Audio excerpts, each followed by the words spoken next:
सो hello everyone, तो welcome to my YouTube channel. तो मैं हूं आपका साहिल भैया और आज के इस वीडियो में दोस्तों हम लोग क्लास 10 जो तुम्हारा इकोनॉमिक्स का ऑल चैप्टर रिवीजन जो तुम्हारा महा मैराथन में लेके आया हूं। इनमें दोस्तों मैं ओनली 30 क्वेश्चंस एकदम तुमको दोस्तों 30 से 31 क्वेश्चन मैं दूंगा।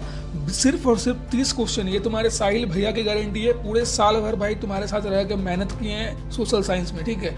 ये तुम्हारे साहिल भैया की गारंटी है कि मैं जो तुम्हारा 30 क्वेश्चन तुमको दे रहा हूँ भाई ना इकोनॉमिक्स में, उससे बाहर अगर तुमको डेवलपमेंट या फिर sectors and the Indian economy या फिर तुम्हारा मनी एंड क्रेडिट या फिर तुम्हारा ग्लोबलाइजेशन, जो तुम्हारा ग्लोबलाइजेशन में 2 ही टॉपिक आ रहा है, उनसे बाहर अगर क्वेश्चन आ गया तो तुम भाई एग्जाम के बाद कमेंट में आके बोल देना, ठीक है। एकदम same to same, same concept पे, सेम वर्ड पे बेस्ड तुमको एग्जामिनेशन में दोस्तों आने वाला है, पेपर तुम्हारा आने वाला है। गारंटी में दे रहा हूँ। अभी से लेकर के नेक्स्ट तुम्हारा 40-45 मिनट जो है ये बहुत ज़्यादा क्रूशियल होने वाला है। बिना स्किप किए हुए पूरा वीडियो को देखना है। गारंटी के साथ भाई मैं दे रहा हूँ, ठीक है। एकदम समझने की कोशिश करो। गारंटी के साथ मैं दे रहा हूँ भाई, इनसे बाहर कुछ नहीं आएगा, ठीक है। तो दोस्तों हम लोग अभी स्टार्ट करते हैं। देखो इसमें तुमको मैं पहले डेवलपमेंट का बताऊंगा, फिर उसके बाद तुम्हारा सेक्टर्स एंड इंडियन इकोनॉमी बताऊंगा, फिर मनी एंड क्रेडिट में बताऊंगा, फिर ग्लोबलाइजेशन में बताऊंगा, ठीक है। और इस वीडियो में दोस्तों मैं पूरा एकदम इंपॉर्टेंट क्वेश्चंस तुम लोगों को बताने वाला हूँ, जो इस पूरे एकदम तुम्हारे बोर्ड एग्जामिनेशन में गारंटी रहेगा कि इससे बाहर कोई क्वेश्चन एग्जामिनेशन में आने वाला नहीं है, ठीक है। एकदम प्रिडिक्टेड रहेगा, ठीक है। देखो क्वेश्चन आने का एकदम यही रहता है स्ट्रेटेजी कि हम लोग जो चैप्टर पढ़ रहे हैं, जो टॉपिक पढ़ रहे हैं, तो उससे रिलेटेड जो क्वेश्चन आ सकता है, ठीक है। तो डेवलपमेंट चैप्टर है हमारा, विकास, ठीक है। इकोनॉमिक्स में विकास के बाद तुम्हारा फिर क्या आएगा, सेकंड चैप्टर सेक्टर्स वगैरह आ जाएगा, ठीक है। फिर उसके बाद तुम्हारा थर्ड चैप्टर क्या है, मनी एंड क्रेडिट है। तो दिस आर द थिंग्स तुम्हें एकदम ध्यान देते हुए हर चीज को चलना है कि किस तरीके से एक दूसरे से चैप्टर कनेक्टेड है, तभी तुम जा करके आंसर्स मनी एंड क्रेडिट का भी एकदम अच्छे तरीके से दे पाओगे, अगर तुम्हें सेक्टर्स और तुम्हारा डेवलपमेंट ये दोनों चैप्टर तुम्हारा क्लियर रहेगा, ठीक है। ठीक है, अब चलते हैं दोस्तों हम लोग हमारा फर्स्ट क्वेश्चन पे, जो कि आज की इस वीडियो का पहला क्वेश्चन रहेगा। What is meant by development? तुम डेवलपमेंट से क्या समझते हो, ठीक है। विकास से तुम क्या समझते हो? तुम देख रहे हो हमारे एनवायरनमेंट में मतलब अच्छे तरीके से विकास हो रहा है, ठीक है। तो ये जो विकास हो रहा है ये क्या क्या मतलब है, एज ए 10th क्लास के बेसिस पे तुम क्या समझते हो? तो वही चीज़ हम यहाँ पे लिखे हैं। डेवलपमेंट तुम्हारा क्या एक तरीके का प्रोसेस है that result in growth, progress और तुम्हारा पॉजिटिव चेंजेस तुम देख रहे हो, निगेटिव चेंजेस नहीं।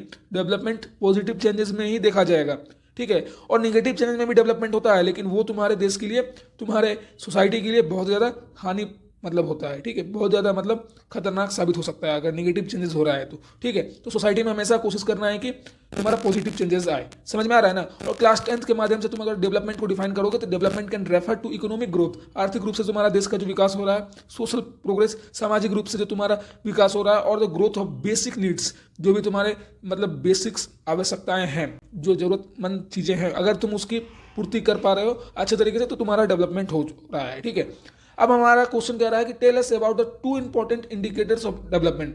तुम्हें यहाँ पे बताना है कि 2 इंपॉर्टेंट डेवलपमेंट का इंडिकेटर्स, ठीक है। तो पहला तुम्हारा हो गया नेशनल इनकम, जो कि तुम्हारे बहुत ज़्यादा एकदम इंपॉर्टेंट क्राइटेरिया रहता है, तुम्हारे देश का एकदम डेवलपमेंट को दिखाता है नेशनल इनकम, ठीक है। और पर कैपिटा इनकम, इस दोनों के बारे में दोस्तों मैंने 2-2 पॉइंट दे के रखे हैं। तुम देख सकते हो फुल स्टॉप के बाद तुम्हारा ये पहला पॉइंट, ये यहाँ से दूसरा पॉइंट, ठीक है। इसमें भी यहाँ पे पहला पॉइंट, यहाँ से दूसरा पॉइंट, ठीक है। तो ध्यान रहना है, और 2-2 पॉइंट है, दोनों का एकदम देख लेना, रीड आउट कर लेना, ठीक है। मैं वीडियो को लंबा नहीं करना चाह रहा हूँ, इसलिए मैं उतना रीड आउट करके नहीं बता रहा हूँ, लेकिन तुम लोग रीड आउट कर लेना। बहुत बेहतरीन मैंने ईजी लैंग्वेज में यहाँ पे आंसर प्रोवाइड करके रखा है, सारा मेरा नोट्स का है दोस्तों, ठीक है। अब क्वेश्चन नंबर 2 हमारा आता है कि what are the importance of human development index. Human development index से दोस्तों क्वेश्चन एग्जामिनेशन में आ जाते हैं। देखो तुम्हारा जो ह्यूमन डेवलपमेंट इंडेक्स से क्वेश्चन है ना, सीबीएसई क्वेश्चन पूछती है यहाँ पे, ठीक है, कि HDI जो है तुम्हारा है ह्यूमन डेवलपमेंट ऑफ इंडेक्स, ये कैसे तुम्हारा इंपॉर्टेंस रोल प्ले करता है। हाउ ह्यूमन डेवलपमेंट इंडेक्स कैसे, तुमको लिख देगा वहाँ पे, human development index plays important role in the growth of the Indian economy या फिर इंडियन मतलब कंट्री के डेवलपमेंट के लिए, ठीक है। तो कैसे human development index important role play कर रहा है, तो तुमको वहाँ पे बताना पड़ेगा। तो कैसे भी तुमसे पूछे तुम्हें ये 5 या 4 पॉइंट लिख देना है। 6 पॉइंट मैंने प्रोवाइड करके रखा है, सारा पॉइंट एकदम ईजी है। आंसर तुमको बड़ा लग रहा होगा क्योंकि मैंने फॉन्ट का साइज बड़ा करके रखा है, लेकिन आंसर बड़ा नहीं है दोस्तों। तुम अगर क्वेश्चन अभी आंसर लिखना चालू करोगे कॉपी में तो बहुत ईजी है, बहुत छोटा है, ठीक है। 4-5 पॉइंट तो लिखना ही पड़ेगा एग्जामिनेशन में, अगर तुमको मार्क्स चाहिए आउट ऑफ 5 में 5 चाहिए तो, ठीक है, पर क्वेश्चन, तो तुमको लिखना पड़ेगा इतना। तो बहुत ईजी आंसर से तुम एकदम रीड आउट कर लेना कि ह्यूमन डेवलपमेंट इंडेक्स कैसे इंपॉर्टेंट रोल प्ले कर रहा है। क्वेश्चन नंबर 3 दोस्तों सीबीएसई का क्वेश्चन है, एकदम एकदम आउट रहता है ये क्वेश्चन, आता ही है कि money can not buy all the goods and services that one need to live well. मतलब कह रहा है क्या कि जीने के लिए, एक इंसान को जीने के लिए क्या मनी ही सब चीज़ तुमको खरीद के दे सकता है क्या? जो गुड्स एंड सर्विसेज है जो कोई भी मनुष्यों के लिए जीने के लिए क्या पैसा ही हर चीज़ तुमको करके दे सकता है क्या? एक मॉरलिटी, एक मॉरल वैल्यूज़, ठीक है, ये तुम्हें पैसा कभी नहीं बाय करके दे सकता है, ठीक है। कैरेक्टर, लॉयलिटी, प्यार तुम्हारा हो गया, या फिर लव हो गया, केयर हो गया, ये जो भी है मॉरलिटी है तुम्हारे अंदर, जो संस्कार है, ये तुम्हारा पैसा कभी इससे तुम बाय नहीं कर सकते हो, ठीक है। पैसा सिर्फ तुम्हारे ज़रूरतों को पूरा करने में हेल्प कर सकता है, लेकिन जो मॉरल वैल्यूज़ आते हैं वे बहुत ही ज़्यादा तुम्हारे ग्रोथ से ही आते हैं, जो तुम जहाँ से पले बढ़े हो, ठीक है। समझ में आ रहा है ना? ये तुम्हारा इंपॉर्टेंट क्वेश्चन है, एकदम तुमको आता है। मनी और material thing only can buy with it one factor, but the quality of life also depend upon non material things. इस चीज़ पर ध्यान देना है, ठीक है। सिर्फ मटेरियल थिंग्स तुम्हें, जो मटेरियल थिंग मतलब क्या हुआ, जो पैसे से तुम मतलब खरीद सकते हो, ठीक है। लेकिन नॉन मटेरियल थिंग मतलब क्या होता है, जो तुम पैसे से नहीं खरीद सकते हो। जैसे तुम्हारा ट्रीटमेंट, अरे किसी को तुम ट्रीट कर रहे हो अच्छा, तो वो तुम पैसे से थोड़ी कर रहे हो, तुम्हारे अंदर उसके लिए फीलिंग्स है, तुम उससे अच्छे से बात करना चाहते हो, पेरेंट्स से तुम्हारा लगाव है, तो तभी तुम अपने माता पिता से अच्छे से बात करते हो। तो that are the things. Security, तुम किसी के साथ अपने आप को सेफ महसूस करते हो। दीज आर द थिंग कि तुम उस पर कितना भरोसा करते हो, ट्रस्ट करते हो, ठीक है। तो ये सब तुम पैसे से थोड़ी खरीद सकते हो कि भाई हाँ तुमको दे रहे हैं 5 लाख रुपया, तुम मेरे पे भरोसा करो, ये थोड़ी होता है। फ्रीडम, आज़ादी, ठीक है, कि भाई हाँ आज़ादी हम अब पैसा देकर खरीदेंगे, तो ये सब चीज़ नहीं होता है। सिक्योरिटी वही तुमको पता है, डबल बार दोस्तों सिक्योरिटी लिखा गया है, थोड़ा ध्यान देना है, ठीक है। तो दीज आर द थिंग्स, बहुत सारा चीज़ यहाँ पे लिखा हुआ है, मैंने पॉइंट अभी जो बताया वही चीज़ यहाँ पे मैंने लिख के रखा है, तो तुम देख सकते हो, ठीक है दोस्तों। क्वेश्चन नंबर 4 पे आते हैं, बहुत ज़्यादा इंपॉर्टेंट है। डिस्टिन्यूज करने तुमको आता है कि ह्यूमन डेवलपमेंट और इकोनॉमिक डेवलपमेंट पे तुम डिस्टिन्यूज करो, ठीक है। तो डिस्टिन्यूज बहुत ज़्यादा इंपॉर्टेंट रहता है, डिफरेंशिएट तुमको करने आएगा, एकदम दे के मैंने 5 पॉइंट दे के रखा है, बहुत ईजी पॉइंट है, एकदम गारंटेड रहता है कि आता ही आता है डिफरेंस देने के लिए, ठीक है। कोई ना कोई सेट में मिल ही जाएगा, ठीक है। 2 डिफरेंस है, एक डेवलपिंग कंट्री और डेवलप्ड कंट्री के बीच, एक ह्यूमन डेवलपमेंट और इकोनॉमिक डेवलपमेंट के बीच, ठीक है। एकदम इनडायरेक्टली भी पूछ देगा तो तुम्हें यही लिखना है, ठीक है। तो 5 पॉइंट मैंने ह्यूमन डेवलपमेंट के बारे में लिखा है, कैसे ह्यूमन का विकास हो रहा है, और तुम्हारा इकोनॉमिक डेवलपमेंट, तुम्हारा आर्थिक विकास कैसे हो रहा है, ठीक है। तो दोनों को कंपेयर करते हुए हम गारंटी दे रहे हैं, अगर तुम किसी एक को भी याद कर लोगे तो उसका अपोजिट है तुम्हारा इकोनॉमिक डेवलपमेंट। समझ में आ रहा है ना? तो वो याद हो जाएगा, एकदम दोनों को पढ़ के देखना एक बार, ठीक है, गारंटी दे रहा हूँ। अब हमारा क्वेश्चन नंबर 5 आता है, बहुत ज़्यादा इंपॉर्टेंट है दोस्तों, कि डिफाइन पर कैपिटा इनकम। तुम्हें पर कैपिटा इनकम जो तुम्हारा था नेशनल इनकम के बाद सेकंड तुम्हारा जो था इंडिकेटर डेवलपमेंट के लिए, अभी तुम्हारा पहला क्वेश्चन में ही देखे थे कि 2 इंडिकेटर का था तुम्हें डेवलपमेंट का देने के लिए। तो what are the 2 indicators for the development? तो national income and per capita income. तो पर कैपिटा इनकम क्या होता है, डिफिनेशन तुमको फिर से यहाँ पे है। Per capita income is the income of per person when national income is divided with the population of the country. जब नेशनल इनकम को डिवाइड कर दिया जाता है पूरे जनसंख्या जो तुम्हारे देश में है उसके इनकम से। समझ आ रहा है? We get the per capita income. समझ में आ रहा है कि नहीं? और लिमिटेशन क्या है, what are the limitation of the per capita income criteria for development. एकदम तुमको लिखना, बहुत ज़्यादा इंपॉर्टेंट क्वेश्चन है दोस्तों, कि क्या कमियां हैं, क्या यहाँ पे डिसएडवांटेजेस हैं। यहाँ पे लिमिटेशन का मतलब क्या होता है, डिसएडवांटेज। ये मत समझना भाई कि लिमिटेशन अलग चीज़ है और डिसएडवांटेज अलग चीज़ है, ठीक है, दोनों सेम चीज़ है।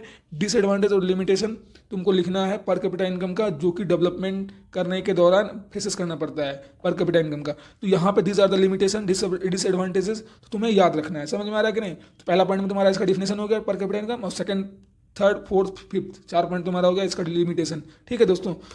अब दोस्तों हमारा 6 नंबर क्वेश्चन कह रहा है कि what are the efforts and achievements made by the government of India after independence in the field of health.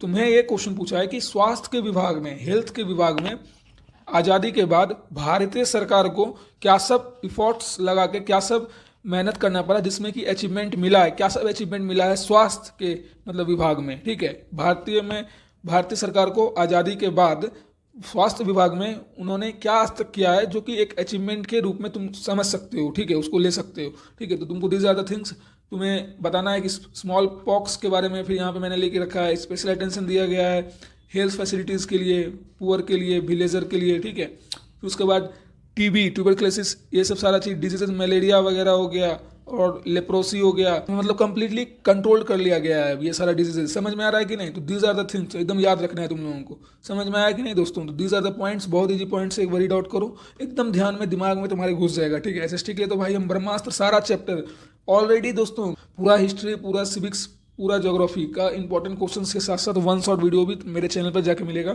तुम जाके देख सकते हो दोस्तों, और साहिल भैया को सपोर्ट दिखा सकते हो, ठीक है। चैनल को जरूर सब्सक्राइब कर लेना, ठीक है। अब दोस्तों हमारा इस चैप्टर का लास्ट क्वेश्चन आ जाता है, बहुत ज़्यादा इंपॉर्टेंट है, कि डेवलप्ड कंट्रीज और डेवलपिंग कंट्रीज में क्या फर्क है, ठीक है। तो डेवलप्ड कंट्रीज का अगर तुम याद कर लोगे तो डेवलपिंग का तुम एकदम याद कर लो, क्योंकि अपोजिट है सेम। कंट्रीज के पास, डेवलप्ड कंट्री के पास मोर कैपिटा इनकम होता है, हाई एवरेज इनकम होता है। यहाँ पे कंट्रीज के पास, डेवलपिंग कंट्रीज के पास लो एवरेज पर कैपिटा इनकम होता है, और तुम्हारा लो एवरेज इनकम होता है, समझ में आया कि नहीं।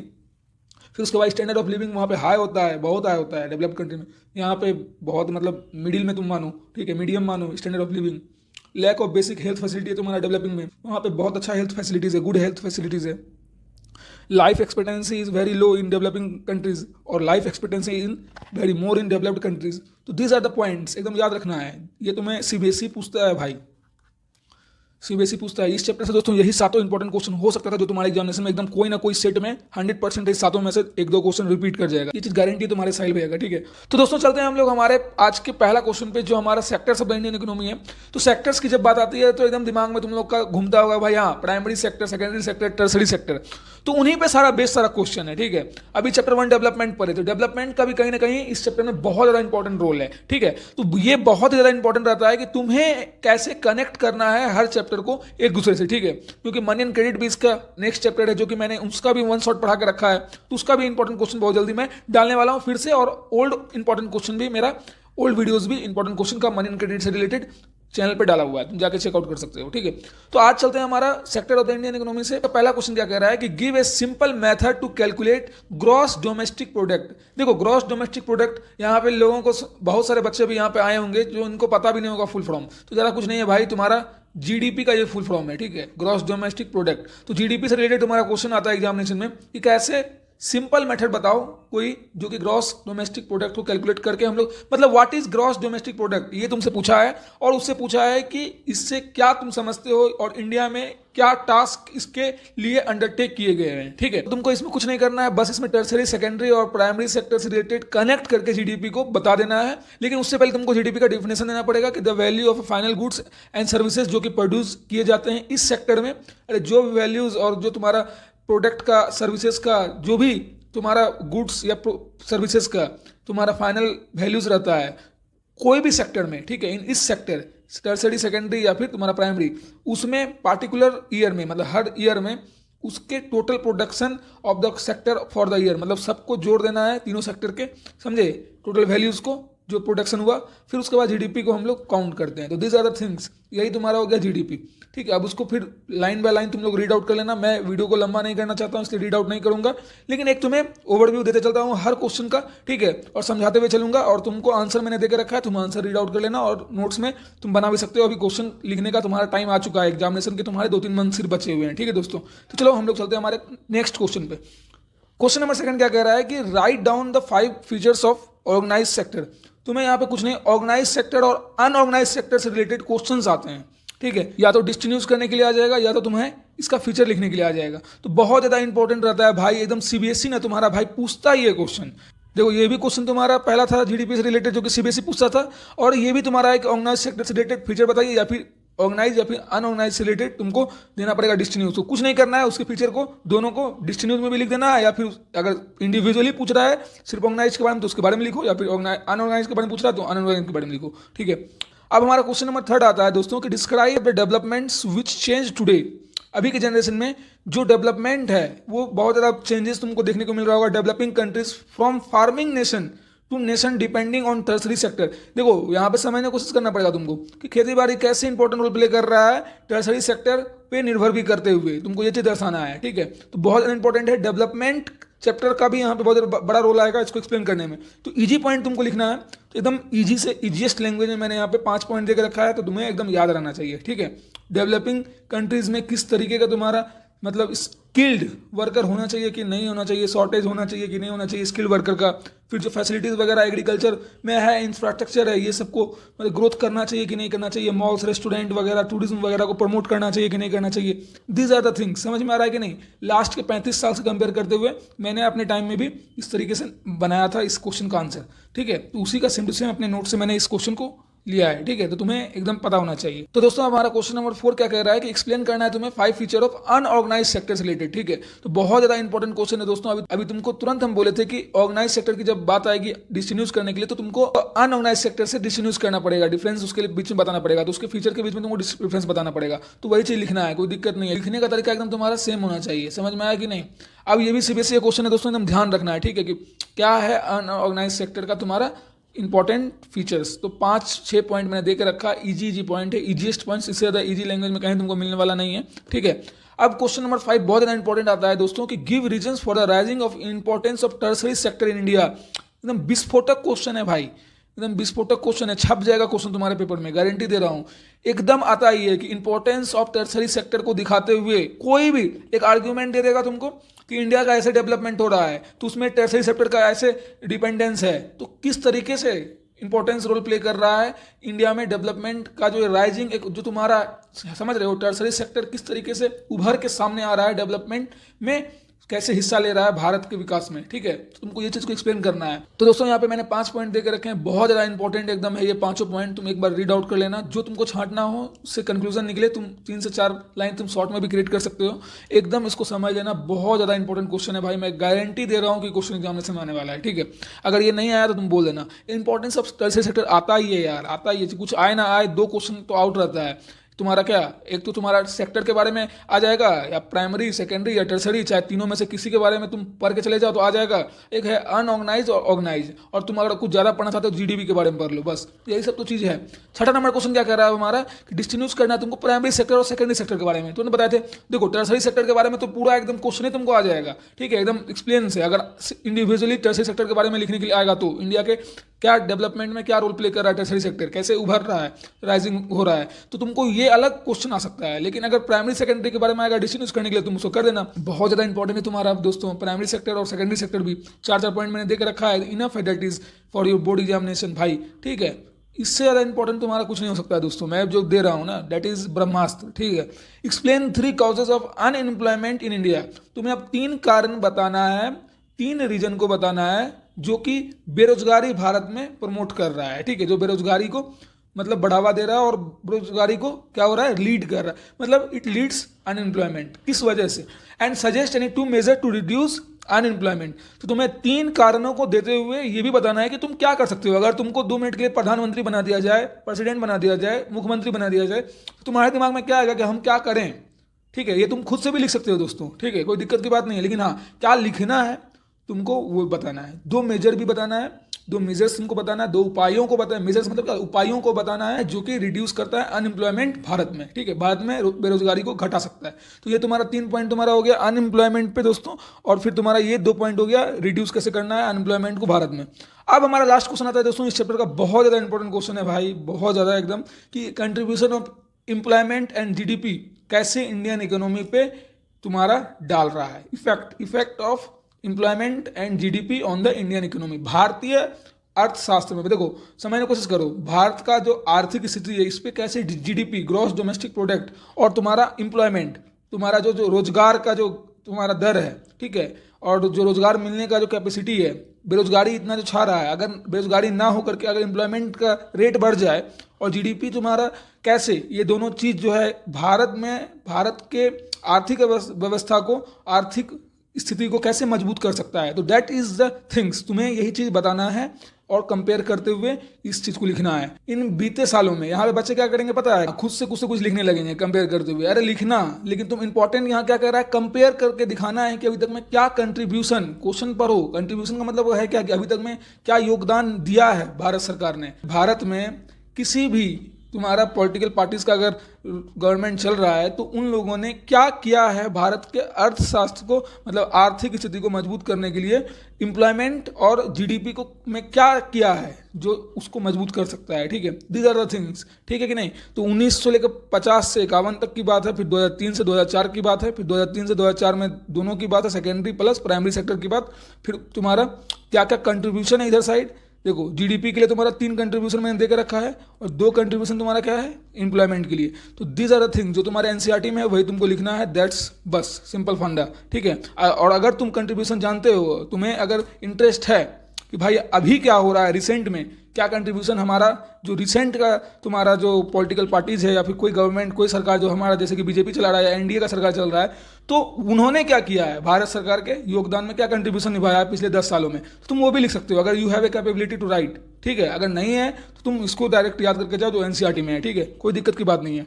तुम लिख सकते हो कनेक्ट करके जो अभी प्रेजेंट में हो रहा है वो भी, ठीक है। तो दोस्तों यही था तुम्हारा most important questions from the sectors of Indian economy, मतलब भारत के अर्थव्यवस्था में कैसे सेक्टर्स इंपॉर्टेंट रोल निभा रहा है, कैसे बहुत ज़्यादा ही इंपॉर्टेंट भूमिका निभा रही है, तो तुम्हें यही बताना था, ठीक है। इस पूरे चैप्टर में। तो बस ओवरऑल सब घुमा फिरा के GDP, primary sector, secondary sector, tertiary sector, फिर अनऑर्गेनाइज सेक्टर, फिर तुम्हारा ऑर्गेनाइज सेक्टर, और तो और क्या, जो टर्सरी सेक्टर का राइजिंग कैसे है डेवलपमेंट में, ये तुम्हें बताना है। कंपेयर करना है जीडीपी और तुम्हारा एम्प्लॉयमेंट और अनएम्प्लॉयमेंट को कैसे क्या करके घटा सकते हैं अनएम्प्लॉयमेंट को, और एम्प्लॉयमेंट और जीडीपी का क्या इंपॉर्टेंट रोल अभी तक ने इंडियन गवर्नमेंट ने क्या कंट्रीब्यूशन दिया है जो कि इंडियन इकोनॉमी को इंक्रीज करता है, बूस्टअप करता है। तो दीज आर द थिंग्स, ये अगर तुम्हें पता रहेगा तो पूरा चैप्टर का तुम कंक्लूजन जानते हो दिमाग में। इससे ज़्यादा कुछ तुमको जानने का जरूरत नहीं है, तुम एग्जाम में फोड़ के आने वाले हो, ठीक है, गारंटी दे रहा हूँ। तो दोस्तों, तो हमारा पहला क्वेश्चन क्या कह रहा है आज, मनी एंड क्रेडिट का, give any 2 uses of money. ठीक है दोस्तों, तो पहला क्वेश्चन हमारा ये कह रहा है कि तुम्हें 2 यूजेस बताना है मनी का, जो कि बहुत ज़्यादा इंपॉर्टेंट रहता है, तुम्हारे 2 मार्क्स क्वेश्चन में आ सकते हैं। तो तुम्हें हमेशा याद रखना है कि तुम डेली लाइफ में क्या मनी का उपयोग कर रहे हो, ठीक है, और तुम्हारा व्हाट इज द एडवांटेज और डिसएडवांटेज ऑफ मनी, तुम्हें अवेयर होगा ही, क्या हमारा मनी का मतलब प्रॉफिट है, क्या लॉस है, ठीक है, और तुम्हारा क्रेडिट का भी क्या प्रॉफिट है, क्या एडवांटेज है, या फिर तुम्हारा डिसएडवांटेज है, ठीक है। तो क्रेडिट और मनी का तुम्हें एडवांटेज और डिसएडवांटेज पता होना चाहिए, ठीक है। और अगर नहीं पता है तुमको तो तुम जाके मेरा 1 शॉट देख सकते हो दोस्तों। मैंने 50 से 1 घंटे के बीच में पूरा चैप्टर फिनिश करके रखा है, अगर तुम देखना चाहते हो तो तुम जाके देख सकते हो दोस्तों। बहुत ही इजीली मैंने हर कॉन्सेप्ट को क्लियर कर दिया इस चैप्टर का, ठीक है, बहुत मजा आएगा, ठीक है। तुम 1 शॉट जाकर देख सकते हो, लिंक तुमको डिस्क्रिप्शन में मिल जाएगा, ठीक है, 1 शॉट के प्लेलिस्ट का। सो दोस्तों, हमारा क्वेश्चन नंबर 2 कह रहा है कि why are the transaction made in money. तो तुम्हें दोस्तों एकदम याद रखना है, क्वेश्चन नंबर 2 एकदम एग्जामिनेशन में तुम्हारा कोई भी क्वेश्चन पेपर में छप सकता है, क्योंकि क्वेश्चन नंबर 2 में बहुत ज़्यादा इंपॉर्टेंट चीज़ ये तुमको दिखाना है कि कैसे तुम मनी का उपयोग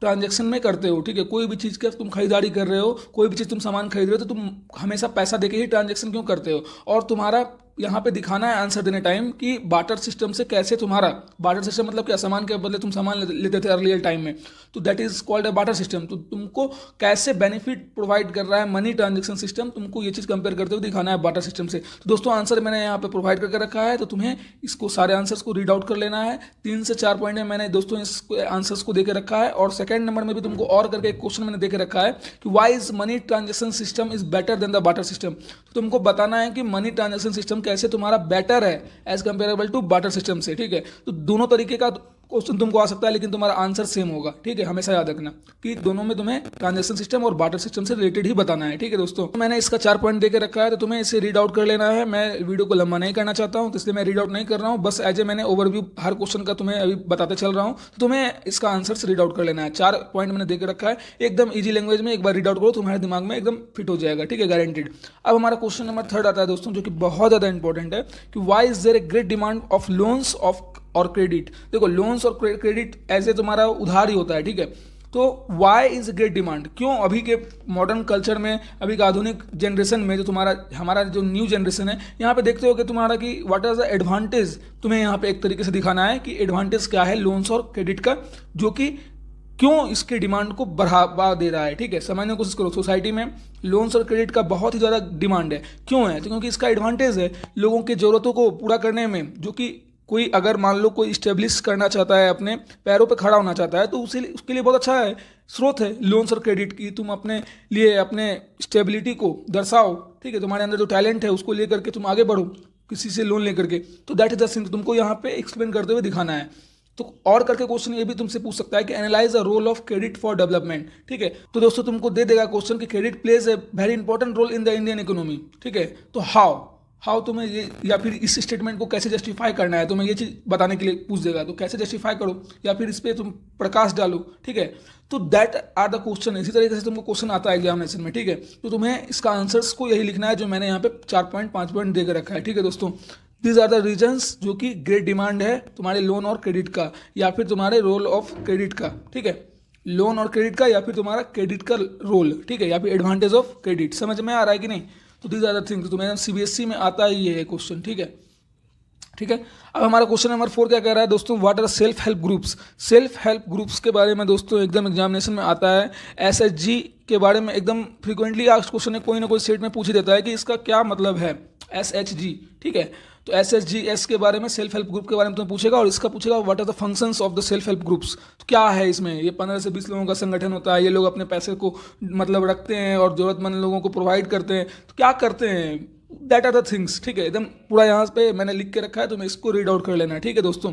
अब हमारा यहाँ पे what are the modern form of money currency in the India. Question number 5 तुम्हारा कह रहा है कि हमारे भारत में मॉडर्न फॉर्म ऑफ करेंसी क्या है, ठीक है, तुम्हें ये चीज बताना है। और why it is accepted as a medium of exchange, और इसको क्यों एक्सचेंज का माध्यम के रूप में एक्सेप्ट किया गया है, ठीक है, क्यों मनी को ही एक्सचेंज के माध्यम से एक्सेप्ट किया गया है, क्यों नहीं सोना को देते हैं और कुछ ले लेते हैं। देखो सोना को भी देकर तुम कुछ ले सकते हो, कहीं ना कहीं होता ही है, लेकिन तुम कितना सोना दे पाओगे, ठीक है, तुम्हारे पास गोल्ड्स है तो तुम क्या जिंदगी भर गोल्ड से ही तुम व्यापार करते रहो क्या।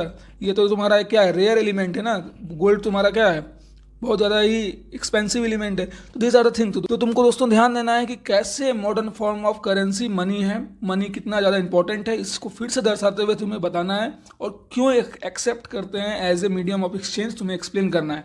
तो मैंने देखो पार्ट वाइज यहाँ पे आंसर देकर रखा है।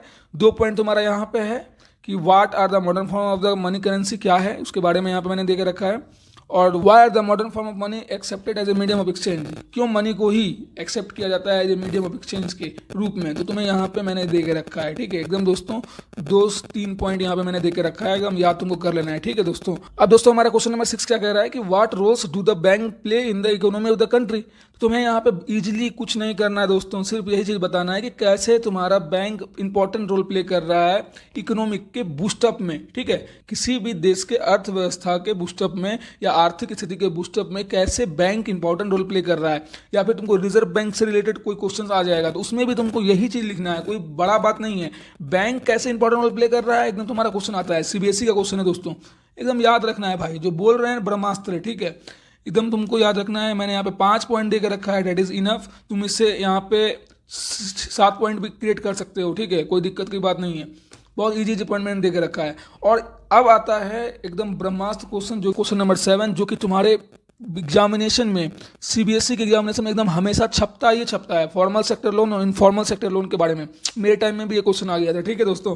तो एक्सप्लेन करना है तुम्हें, 2 फीचर बताना है कि फॉर्मल सेक्टर ऑफ लोन और इनफॉर्मल सेक्टर ऑफ लोन के 2 फीचर बताने हैं। या फिर ऐसे भी क्वेश्चन पूछ सकता है कि नेम 2 फॉर्मल और 2 इनफॉर्मल सेक्टर ऑफ लोन जो कि रूरल क्रेडिट इन इंडिया। तुम एनसीईआरटी जब रीड आउट कर रहे होगे तो वहां पे रूरल से रिलेटेड अलग तुम्हारा दिया हुआ है, ठीक है, डिवाइड करके, और अर्बन एरिया से रिलेटेड तुम्हारा अलग करके दिया हुआ है, ठीक है। अगर एनसीईआरटी रीड किया होगे तो, नहीं किया हो तो कोई बात नहीं, तुम वन शॉट में देख लो, उसमें तुमको सब चीज क्लियर हो जाएगा, मैंने वहां भी बता के रखा है। तो देखो यहाँ पे नेम 2 तुमको क्या करना है, सेकंड क्वेश्चन में भी 2 इनफॉर्मल और formal sources of rural credit तुमको बताना है जो कि इंडिया में है, और state any 2 advantage of formal sources of credit. और फॉर्मल सोर्सेज ऑफ क्रेडिट का तुमको 2 एडवांटेज बताना है। देखो समझने को से करो, क्रेडिट मतलब क्या होता है, उधार, ठीक है। अभी हम लोग क्रेडिट कार्ड उपयोग करते हैं, तो क्रेडिट कार्ड जो यूज करते हैं तरीका क्या, उधार ही है ना जी। तो क्रेडिट कार्ड का एक पॉजिटिव वे भी है, पॉजिटिव एस्पेक्ट्स भी है, और तुम्हारा निगेटिव एस्पेक्ट्स भी है। तो तुम्हें एकदम ध्यान देना है कि what are the negative aspects also, कि क्या है तुम्हारा निगेटिव एस्पेक्ट्स है क्रेडिट कार्ड का, कि या फिर क्रेडिट सिस्टम का। क्योंकि देखो दोस्तों, जो क्रेडिट ले सकता है वो वही क्रेडिट लेता है या फिर वही क्रेडिट कार्ड लेता है अभी के ज़माने में, जिसका सैलरी फिक्स है कि हाँ इतना, अगर 1 लाख रुपए मैं महीने का कमा रहा हूँ तो मेरा क्रेडिट इतना है, लिमिट है, तो मैं चुकता कर दूंगा, ठीक है। तो दीज आर द थिंग्स। अगर जिसके पास है ही नहीं महीने का सैलरी फिक्स, तो वो कहाँ से लेके आएगा, दैट आर द थिंग्स। तो तुम्हें इस चीज़ को ध्यान देना है, ठीक है, कि कैसे तुम्हारा मनी इंपॉर्टेंट रोल प्ले कर रहा है, लेकिन क्रेडिट अगर किसी को जरूरत है तो वो क्यों जरूरत है और किस लिए जरूरत है, और इसका निगेटिव एस्पेक्ट्स भी क्या है और इसका पॉजिटिव एस्पेक्ट्स भी क्या है, ठीक है। थर्ड क्वेश्चन तुम्हारा क्या आ सकता है कि what are the various sources of credit in rural area. क्या रूरल एरिया में तुम्हारा वेरियस सोर्स ऑफ क्रेडिट है। देखो क्वेश्चन पूछने का तुम्हारा तरीका 3 तरीके से क्वेश्चन तुमको पूछ सकता था, फॉर्मल और इनफॉर्मल से, कि 2 फीचर बताइए तुमको इनफॉर्मल और फॉर्मल का, या फिर आप दोनों नाम बताइए क्या क्या इनफॉर्मल और फॉर्मल हो सकता है रूरल एरियाज में, ठीक है, और क्यों फॉर्मल सोर्स ऑफ क्रेडिट तुम्हारा बहुत अच्छा है, या एडवांटेज बताइए फॉर्मल सोर्स ऑफ क्रेडिट का रूरल एरियाज में। और तुम्हारा तीसरा क्वेश्चन इस तरीके से पूछ सकता है कि क्या सब सोर्सेस ऑफ क्रेडिट है, ठीक है, रूरल एरियाज में, और which one of them is more convenient source of credit, और इसमें से कौन सा सबसे ज़्यादा कन्वीनियंट है, सबसे ज़्यादा बेहतरीन है, ठीक है।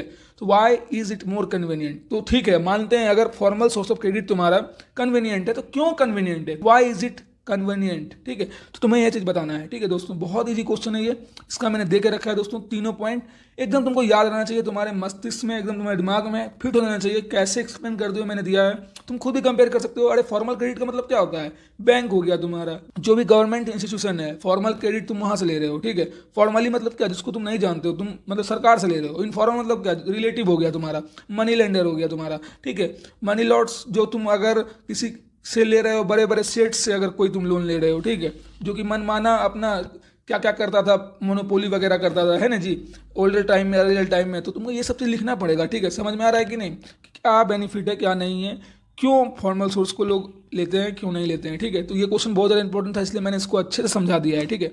अब हमारा लास्ट क्वेश्चन आता है दोस्तों, जो कि इस चैप्टर का बहुत ज़्यादा इंपॉर्टेंट क्वेश्चन है। ये भी वही चीज़ मैं अभी तुरंत बता रहा था, जितना भी मैं बताया हूँ दोस्तों, इस पूरे क्वेश्चन का जो 8 नंबर क्वेश्चन है ये तुम्हारा, ये उसका मूल स्रोत है कि डिसएडवांटेज ऑफ क्रेडिट सिस्टम। तुमसे पूछ देगा कि what are the disadvantage of credit system, या फिर तुमको क्वेश्चन दे देगा कि इन इंडिया क्रेडिट सिस्टम क्या कर रहा है, बहुत ज़्यादा डिवास्टेटिंग रोल प्ले कर रहा है। तो कैसे कर रहा है, तो तुम्हें यह बताना है। या फिर क्वेश्चन तुमको दे देगा कि in situation with high risk the credit might create further problems for the borrower. मतलब बोरोवर है बेचारा, क्रेडिट जो ले रहा है वो बहुत उसके लिए हाई रिस्क पैदा कर दे रहा है क्रेडिट। तो कैसे कर दे रहा है, वही चीज़ तुमको बोले ना जी। क्रेडिट सिस्टम निगेटिव इम्पैक्ट भी है इसका, ऐसा नहीं कि सिर्फ पॉजिटिव है कि हाँ क्रेडिट ले लिए अपना एंजॉय कर रहे हैं लाइफ को, नहीं, तो उसको चुकता भी करना है भाई, फ्री में कुछ नहीं तुमको दे रहा है, ठीक है, उधार ले रहे हो तुम। तो व्हाट आर द तुम्हारा निगेटिव एस्पेक्ट्स या फिर डिसएडवांटेज ऑफ क्रेडिट सिस्टम, तुमको ये चीज़ इसमें एक्सप्लेन करना है, ठीक है दोस्तों। ये भी तुम्हारा दोस्तों सीबीएसई का क्वेश्चन है, ठीक है। एकदम ध्यान रखना है जो चीज मैंने बोला है, ठीक है। 4 से 5 पॉइंट दोस्तों मैंने दिया है यहाँ पे, एकदम तुमको याद रहना चाहिए। क्लास 10th का इकोनॉमिक्स का chapter globalisation and the Indian economy तुम्हारा जो दोस्तों है, इस चैप्टर से रिलेटेड जितना भी दोस्तों इंपॉर्टेंट क्वेश्चन तुम्हारे बोर्ड एग्जामिनेशन में दोस्तों आने वाले हैं, जितने भी दोस्तों सीबीएसई के कैंडिडेट हैं, उनके लिए ये एकदम वीडियो ब्रह्मास्त्र होने वाला है ग्लोबलाइजेशन से रिलेटेड, ठीक है दोस्तों। क्योंकि तुम लोगों का बहुत सारा टॉपिक इस चैप्टर से डिलीटेड किया हुआ है सीबीएसई के सिलेबस से के द्वारा, ठीक है। तो तुम्हें ध्यान देना है कि क्या टॉपिक तुमको पढ़ना है और क्या टॉपिक्स तुम्हारे एग्जामिनेशन में आने वाले हैं, उनसे रिलेटेड क्या क्वेश्चंस आ सकते हैं। तो मैं यहाँ पे 5 से 6-7 क्वेश्चन मैं बताने वाला हूँ, जिससे बाहर गारंटेड मैं दे रहा हूँ। तुम कॉमेंट सेक्शन में एग्जामिनेशन के बाद बता सकते हो कि इससे बाहर कोई क्वेश्चन आया था या नहीं, ठीक है दोस्तों। तो हम लोग चलते हैं, पहले देख लेते तुम लोग का टॉपिक में क्या आ रहा है 2025 के बोर्ड एग्जामिनेशन में ग्लोबलाइजेशन से। और ग्लोबलाइजेशन मतलब होता क्या है, भूमंडलीकरण, ठीक है। हिंदी का मतलब क्या होता है इसका, भूमंडलीकरण, ठीक है। तो ग्लोबलाइजेशन क्या प्रोसेस है, भारतीय अर्थव्यवस्था में क्या ग्लोबलाइजेशन का इंपॉर्टेंट रोल है, ठीक है। तो तुम्हें ये जानना है, ठीक है दोस्तों। और हमारा टॉपिक क्या आ रहा है एग्जामिनेशन में कि व्हाट इज ग्लोबलाइजेशन, ग्लोबलाइजेशन क्या आ रहा है, तुम्हारा जो टॉपिक है व्हाट इज ग्लोबलाइजेशन का, ये सबसे पहले आ रहा है दोस्तों। और फिर तुम्हारा factors that have enabled globalisation, और तुम्हें वो चीज़ बताना है जो फैक्टर्स जो यूजेस किए जाते हैं ग्लोबलाइजेशन में, सपोर्ट करते हैं, ग्लोबलाइजेशन को सपोर्ट करते हैं फैक्टर्स, इनसे रिलेटेड तुम्हें जानना है। और वो जो फैक्टर्स हैं उनको तुम एक्सप्लेन करते हुए इंडिविजुअली भी तुमको एग्जामिनेशन पूछ सकता है, ठीक है। तो हम लोग चलते हैं डायरेक्ट हमारे इंपॉर्टेंट क्वेश्चन पे, जो भी इंपॉर्टेंट क्वेश्चन इस चैप्टर का है।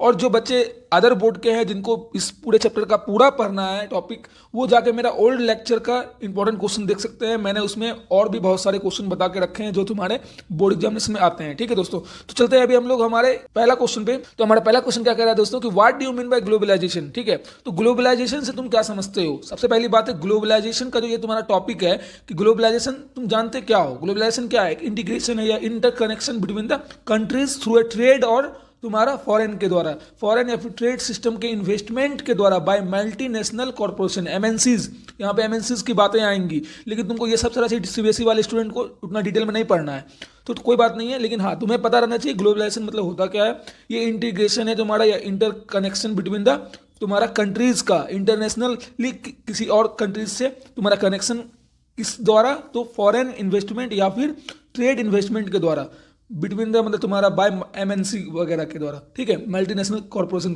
के द्वारा, ठीक है। तो हमारा क्वेश्चन क्या कह रहा है सेकंड इसमें कि what are the effect of globalisation in India, क्या इफेक्ट है तुम्हारा। तो पॉजिटिव इफेक्ट है और नेगेटिव इफेक्ट है, ठीक है। तो क्या इम्पैक्ट, क्या प्रभाव डालता है, तो दिस आर द, मैंने एकदम छोटा छोटा और इंपॉर्टेंट पॉइंट मैंने दे के रखा है दोस्तों। मैंने अपने सेम नोट्स के सारे लाइन को मैंने यहाँ पे ला के तुम्हारे पास रखा है। बहुत ईजी एकदम पॉइंट है, एक बार रीड आउट कर लेना, इससे ज़्यादा ईजी पॉइंट तुमको कहीं भी यूट्यूब पे मिलने वाला नहीं है इस सारे क्वेश्चन से रिलेटेड, ठीक है।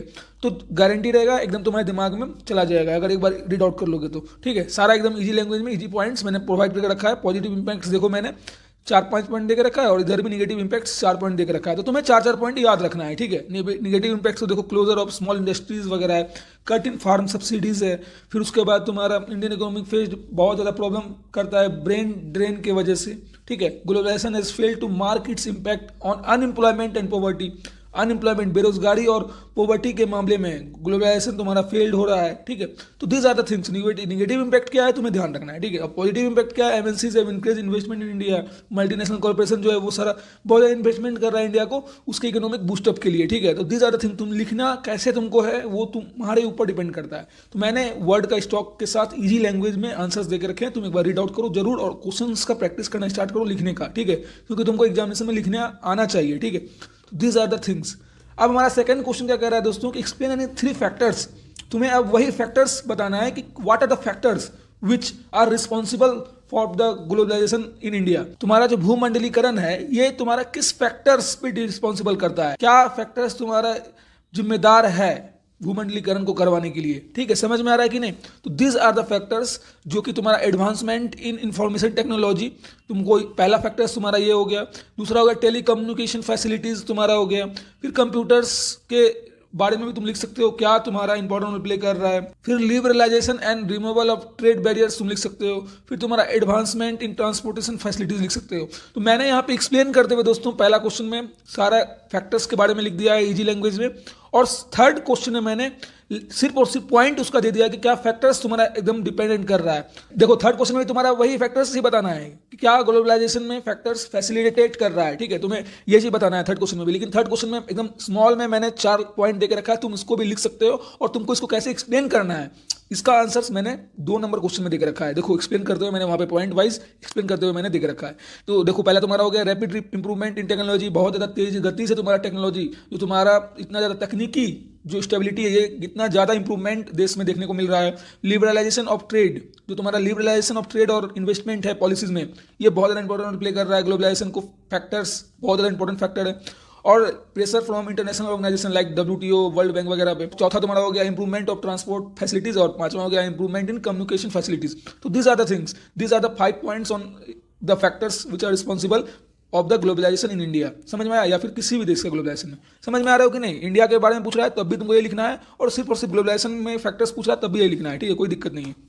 अब हमारा वही जो फैक्टर्स था उसी में व्हाट इज ट्रेड बैरियर, यहाँ पे ट्रेड बैरियर की बात आई थी नहीं आई थी। यहाँ पे ट्रेड देखो यहाँ पे 4th नंबर पॉइंट में आई थी liberalisation and removal of trade barriers. तो trade barriers, what is trade barriers, तुमसे क्वेश्चन पूछ देगा 2 मार्क्स क्वेश्चन में व्हाट इज ट्रेड बैरियर्स, तो तुम वहां पे क्या करोगे। इसलिए मैंने 4थे नंबर क्वेश्चन में दे के रखा है कि what is trade barriers, how government can use trade barriers. अब यहाँ पे बच्चे बोलेंगे अरे हमको तो पढ़ना था सिर्फ व्हाट इज ग्लोबलाइजेशन या फिर फैक्टर्स ऑफ ग्लोबलाइजेशन, तो आप भैया कैसे ट्रेड बैरियर्स भी बता रहे हैं। अरे भाई तुम्हारा ट्रेड बैरियर्स क्या है, फैक्टर्स है ग्लोबलाइजेशन का, तो तुम्हें ट्रेड बैरियर्स का भी डिफिनेशन पता होना चाहिए ना कि ट्रेड बैरियर्स क्या होता है और सरकार कैसे ट्रेड बैरियर्स का यूज कर रही है। क्वेश्चन आ जाएगा तो तुम क्या करोगे, यही बोलोगे, आर्गूमेंट करोगे CBSE से कि मेरा सिलेबस से बाहर आ गया। नहीं, सिलेबस से बाहर नहीं है, ये तुम्हारा उसी के अंदर का है क्योंकि फैक्टर्स है, ठीक है। ट्रेड बैरियर क्या कहते हैं, kind of restriction impose on trade, जो ट्रेड पे तुम्हारा जो तुम व्यापार जो हो रहा है उस पर कोई प्रतिबंधित लगा देना, एक तरीके का तुम्हारा ट्रेड बैरियर होता है। तो ट्रेड बैरियर किस तरीके से सरकार यूटिलाइज करता है ट्रेड बैरियर का, तो दीज आर द थिंग्स। यहाँ सेकंड पॉइंट में मैंने लेके रखा है इंक्रीज और डिक्रीज करने के लिए फॉरेन ट्रेड को and decide what kind of goods and how much of each should come into the country. Decide करता है कि किस तरीके का तुम्हारा सामान लेन देन हो सकता है या फिर किस तरीके का सामान और कितना सामान तुम्हारे देश में आ सकता है और देश से बाहर जा सकता है। तो दीज आर द थिंग्स, इसको रेगुलेट करने के लिए उसकी मात्रा को इंक्रीज डिक्रीज करने के लिए ट्रेड बैरियर का उपयोग किया जाता है सरकार के द्वारा, ठीक है। अब देखो 5th नंबर क्वेश्चन क्या कह रहा है कि in what 3 ways has liberalization of trade and investment policies help the globalization process. अब यहाँ पे भैया बोलेगा क्या कि भैया हमको तो अब पढ़ना था फैक्टर्स तक ही, तो आप ये क्या बता रहे हैं। अरे भाई ये भी तुम्हारा फैक्टर्स ही था, liberalization of trade and investment policy के बारे में। तो तुमको डायरेक्ट ना क्वेश्चन पूछ के फैक्टर्स के बारे में यही पूछ देगा तो तुम क्या करोगे, आर्गूमेंट करोगे कि तो ये हमको नहीं आता है वगैरह वगैरह। अरे भाई ये फैक्टर्स है तुम्हारा, तो इसको तुमको घुमा के क्वेश्चन पूछा है कि ग्लोबलाइजेशन प्रोसेस में लिबरलाइजेशन ऑफ ट्रेड या फिर इन्वेस्टमेंट पॉलिसीज कैसे वर्कआउट कर रहा है। 3 तुमको तरीका बताना है, मैंने 5 पॉइंट में इसको अच्छे से एक्सप्लेन करके रखा है, तुम यहाँ पे रीड आउट कर लेना कि जैसे देखो गुड्स नाउ भी imported and exported easily. Liberalization की वजह से ट्रेड पे जो लिबरलाइजेशन और इन्वेस्टमेंट पॉलिसीज, लिबरलाइजेशन मतलब क्या होता है, थोड़ा सा ढील छोड़ना, ठीक है। तो गुड्स क्या हो रहा है, आसानी से सामान का लेन देन एक्सपोर्ट इम्पोर्ट हो रहा है easily. Companies can set their manufacturing units any other country of this world, कोई भी अदर देश में, कोई भी दूसरे देश में कंपनीज इजीली अपने मैन्युफैक्चरिंग यूनिट्स को सेटअप कर पा रही है, अपने ब्रांच खोल पा रही है। The process of foreign trade and investment has been increased, और जो तुम्हारा प्रोसेस है फॉरेन ट्रेड का, इन्वेस्टमेंट का, ये भी तुम्हारा इंक्रीज हो रहा है एमएनसी के द्वारा। एमएनसी मतलब मल्टीनेशनल कॉर्पोरेशन, और domestic companies are free to compete with producer around the world, और उसको एकदम खुले में आज़ादी मिला है कम्पीट करने के लिए प्रोड्यूसर्स को पूरे वर्ल्ड के सामने। ठीक है, अब हमारा क्वेश्चन नंबर 6 क्या कह रहा है, बहुत ज़्यादा इंपॉर्टेंट है कि explain any 3 social values which are promoted by globalization. Globalization तुम पढ़े, व्हाट इज ग्लोबलाइजेशन। अब तुमसे व्हाट इज ग्लोबलाइजेशन ना पूछ करके यही पूछ देगा एक्सप्लेन एनी 3 सोशल वैल्यूज। तुम अब 3 सामाजिक नैतिकता या सामाजिक वैल्यूज बताओ जो कि प्रमोट किया जा रहा है ग्लोबलाइजेशन के द्वारा। तो दिस आर द थिंग्स, क्या सब हो रहा है तुम्हारा ग्लोबलाइजेशन इज दिस प्रोसेस, तुम्हारा रैपिड इंटीग्रेशन एंड कनेक्शन हो रहा है। जानते ही हो कि ग्लोबलाइजेशन क्या होता है, रैपिड तुम्हारा इंटीग्रेशन और connection between other countries, this is called globalization. Second में कह रहा है कि it promote world brotherhood. Brotherhood मतलब क्या, पूरे विश्व में भाईचारा फैलाया जा रहा है अमॉन्ग सिटीजन्स के बीच, और डिफरेंट कंट्रीज के सिटीजन के बीच भाईचारा का संदेश फैलाया जा रहा है भूमंडलीकरण के द्वारा, ग्लोबलाइजेशन के द्वारा। ठीक है, थर्ड नंबर क्वेश्चन क्या कह रहा है दोस्तों कि it promotes equality among people and different countries of the world by promoting economic opportunities. तो देखो, आर्थिक अपॉर्चुनिटीज को प्रोवाइड करते हुए यहाँ पे डिफरेंट लोगों के बीच समानता और डिफरेंट कंट्रीज के बीच इक्वलिटी लोगों के बीच यहाँ पे प्रोवाइड किया जा रहा है, इसको प्रमोट किया जा रहा है ताकि इकोनॉमिक अपॉर्चुनिटीज सभी को इक्वली मिल सके। ठीक है, देखो ये ग्लोबलाइजेशन जो है, भूमंडलीकरण जो है तुम्हारा प्रमोट कर रहा है इक्वलिटी अमॉन्ग द पीपुल, समानता को एकदम प्रमोट कर रहा है डिफरेंट कंट्रीज के सामने बाय वर्ल्ड, बाय प्रमोटिंग क्या करके अरे इक्वलिटी कैसे प्रमोट कर रहा है, बाय प्रमोटिंग इकोनॉमिक अपॉर्चुनिटी, आर्थिक रूप से अपॉर्चुनिटी प्रोवाइड करके। ठीक है, समझ में आ रहा है कि नहीं। अब हमारा पॉइंट नंबर 4 क्या कर रहा है कि globalization increase unity and integration among the people. Unity और एकता और इंटीग्रेशन तुम्हारा लोगों के बीच फैला रहा है, अवेयरनेस फैला रहा है लोगों के बीच कि हाँ हम लोग को साथ मिलकर रहना है, समझना है, देश को चलाना है। ठीक है, globalization help in promote of cultural exchange. देखो सांस्कृतिक एक्सचेंज, संस्कृति जो होता है, ठीक है, ट्रेडिशन कल्चर, ये तुम्हारा भी लेन देन एक्सचेंजेस हो रहा है। ठीक है, यहाँ का ट्रेडिशन तुमको बाहर देखने को मिलता होगा, तो किसके द्वारा हो रहा है, ये सब भूमंडलीकरण के द्वारा हो रहा है। ग्लोबलाइजेशन की वजह से ये पॉसिबल हो पाया है कि बाहर के लोग भी इंडियन कल्चर को एक्सेप्ट कर रहे हैं, इंडियन कल्चर भी बाहर के कल्चर को एक्सेप्ट कर रहे हैं। दिस आर द थिंग्स, समझ में आ रहा है कि नहीं। अब हमारा लास्ट तुम्हारा पॉइंट और लास्ट तुम्हारा क्वेश्चन इस चैप्टर का क्या कह रहा है, जो तुम्हारे बोर्ड एग्जामिनेशन में आ सकता है कि suggest any 3 ways by which globalization can be made fairer so that its benefit all people. मतलब तुमको 3-4 तरीका बताना है जिससे ये साबित तुम कर सको कि ग्लोबलाइजेशन लोगों के लिए बेनिफिट है, बेनिफिशियल है। तो दिस आर द थिंग्स, तुम इसको कैसे प्रूव करोगे। तो पहला पॉइंट में क्या कर रहा है तुम्हारा, गवर्नमेंट तुम्हारा इंश्योर कर रहा है लेबर राइट्स को, ताकि उनके राइट्स के लिए भी सब चीज़ एकदम इंश्योरिटी रहे। ठीक है कि नहीं, सब चीज़ श्योरिटी रहे। अब हमारा सेकंड पॉइंट क्या कर रहा है, it can support small producer to improve their performance till the time they become strong enough to compete. मतलब जब तक जो छोटे मोटे प्रोड्यूसर हैं, जब तक कि वे बड़े रूप से उभरना चाहते हैं, तब तक उनके सपोर्ट करने का एक साधन बना है। ठीक है, तो क्या एक तरीके का, अगर हम एक प्रोड्यूसर हैं, सपोज छोटे मोटे प्रोड्यूसर हैं, और हमको सरकार अगर प्रमोट कर रही है, सरकार अगर हमको हेल्प आउट कर रही है कि हम मतलब अपने आप को इम्प्रूव करके अपने परफॉर्मेंस को मतलब इन्हांस करके स्ट्रॉन्ग बन के दिखाएं, तो बहुत अच्छी बात है। These are the benefits for me. Third point क्या कर रहा है कि people can play an important role in struggle for fair globalization through massive struggle movement. और सभी साथ में कंट्रीब्यूट करके, सभी साथ में आकर के, मिलजुल करके, ठीक है, सब एकदम स्ट्रगल करके एक फेयर ग्लोबलाइजेशन का इंपॉर्टेंट रोल और पारदर्शिता, ठीक है, जो कहते हैं ट्रांसपेरेंसी दिखा सकता है फेयर ग्लोबलाइजेशन का, सब साथ आकर के। ठीक है, तो यहाँ पे जनता का बहुत ज़्यादा इंपॉर्टेंट रोल है, सब साथ आकर मैसिव स्ट्रगल और मूवमेंट चला के ग्लोबलाइजेशन को एक फेयरली रूप से ट्रांसपेरेंट कर सकते हैं। और चौथा point, government can put pressure on WTO to make policies fair. ठीक है, और सरकार तुम्हारा क्या करती है ताकि WTO जो तुम्हारा है वो एक अच्छे तरीके से पॉलिसीज को लाए जो कि लोगों के लिए लाभदायक हो। ठीक है, और पॉलिसीज फेयर हो लोगों के लिए। तो this are the benefits for the people. ठीक है, तो सरकार जितना हो सकती है वो कर रही है लोगों के लिए, ताकि वे अपने आप को एक अच्छे तरीके से स्टेबल रूप से देख पाए ग्लोबलाइजेशन के तहत। ठीक है, ग्लोबलाइजेशन के द्वारा। ठीक है, समझ में आ रहा है कि नहीं। This are the things. तो हमारा चैप्टर में दोस्तों यही था इंपॉर्टेंट क्वेश्चंस, यही 7 इंपॉर्टेंट क्वेश्चन है जो तुमको ट्विस्ट करके क्वेश्चन आ सकता है एग्जामिनेशन में। और इसके अलावा तुम्हारे टॉपिक में और कुछ है नहीं, जान कोई दम नहीं है। इस चैप्टर बहुत ज़्यादा ईजी है दोस्तों। आई होप तुम लोगों को बहुत ईजिली हर चीज़ समझ आ गया होगा। एकदम गारंटी दे रहा हूँ, ध्यान से सुनते हुए पूरा गए होगे तो तुम्हारे दिमाग में सारा क्वेश्चन चला गया होगा। आंसर्स को रीड आउट करो, देखो और समझो, और एक्स्ट्रा क्वेश्चन देखना है।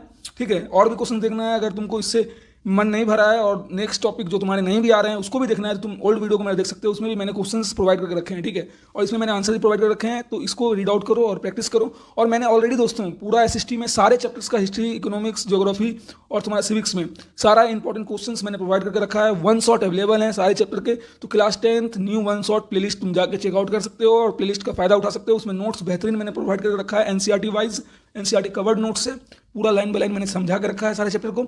और तो और इंपॉर्टेंट क्वेश्चन मैंने देकर रखा है तुम्हारे एग्जामिनेशन में, उससे बाहर कुछ भी आने वाला नहीं है दोस्तों। हर मैथ्स में भी √2, √3, √5 जो 100% रहता है कि आता है एग्जामिनेशन में, मैंने बता कर रखे हैं, तुम जाके चेकआउट कर सकते हो। ठीक है दोस्तों, तो मिलते हैं नेक्स्ट वीडियो में। बहुत जल्द। और इसी तरह साहिल भैया को सपोर्ट दिखाते रहो। मिलते हैं नेक्स्ट वीडियो में। Thank you and have a nice day. Thank you.